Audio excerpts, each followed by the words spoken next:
So we have the question, what is Active Directory and what role does it play in a Windows Server environment? So Active Directory is a directory service that stores and manages information about network resources.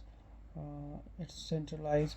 Uh, it's enables centralized authentication, authorization, and management of the user computers and different policies. So what is forestry domain and child domain? So forest is the top level active directory structure which contains multiple domain, uh, and then tree is related to the domain. A domain is a collection of the object under one security boundary. Child domain is some kind of subdomain within the parent. So we can say that we have within the organization within the same domain. Sometimes there is um, like a company have a is one domain, and like child domain there they have can sales dot sale dot that company, or service dot that company, the charity dot that company, that is the child domain. So explain DHCP in a house function on Windows Server. What is the DHCP port number, port numbers? So DHCP automatically assign IP address to the devices, and in Windows Server it manages the dynamic IP allocation and the leases.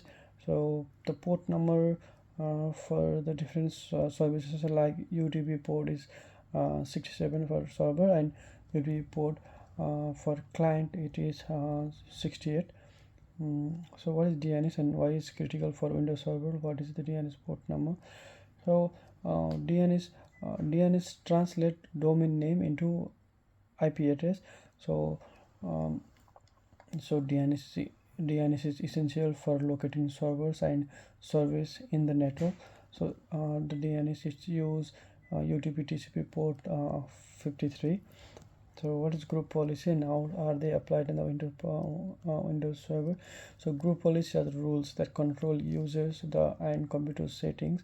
There are different kind of group policy. Any server, any service or any settings that the manager, the server manager applies force to the users. Those are the group policies.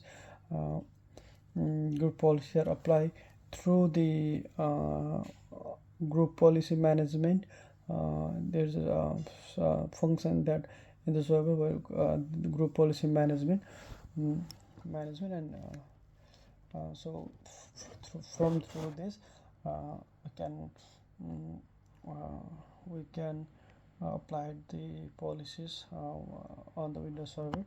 So what is the purpose of Windows Server, role and features, and how do you install a role, and what is asset asset tools? So role defines a server as a primary function and feature add extra capabilities.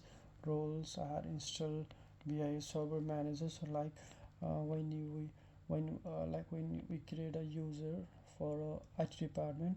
So in that case the IT department need the full access. So at that case the user can get the full access or the different role than other normal user. So RChat is the remote server administration tool, allow admin to manage Windows Server remotely. How do you create and manage user account in the Active Directory?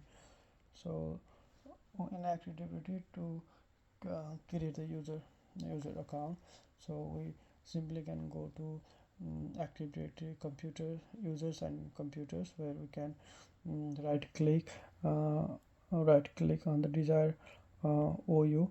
Then we select the new, and we fill all the details, all the password and all the settings. So it's like this. So how will you create and configure shared folder in the Windows Server? So for Windows Server, first we create a folder, and we select the properties on that folder, and we see there's a option of the sharing tab, and there is an option of advanced sharing. So we then enable sharing, and we then share the permission on the different levels. So explain the difference between workgroup and domain in the Windows Server environment. So workgroup is a peer-to-peer network with local authentication, while a domain is centrally managed with area allowing unified policies and authentication.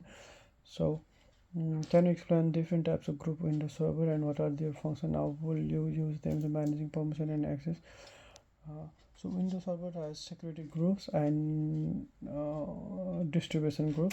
So for the security group, it used for permission and the access control, and for the distribution group, it's generally used for email distribution.